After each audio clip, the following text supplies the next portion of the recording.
Hi and welcome to Lesson 5 of Cost of Goods for WooCommerce, Customization and Advanced Management.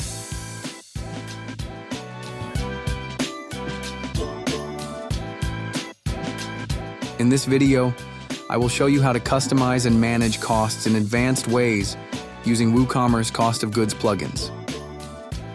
Let's get started. From your WordPress dashboard, go to WooCommerce and click on Orders. First, let's edit the cost for individual orders. Click on the order to see the details. Here you will see the cost of goods for each product. You can manually adjust the cost for special cases. To edit the cost of goods, click on the Edit button. For example, if the cost of the product is $135, change the cost of your product and click on Save. Sometimes you may need to adjust costs for special cases.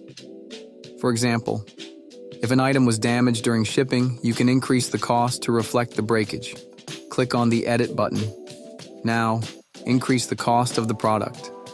Enter the adjusted cost and click on Save. Refunds are handled automatically, but you can adjust the cost if needed. Click on the Refund button. Here you will see the refund amount.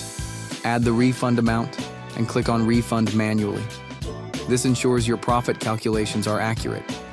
And that's it. In this video, we have learned how to customize and manage costs for orders, handle refunds, and make orders editable. That wraps up our lesson. For more plugin tutorials, subscribe to Sleekr Digital.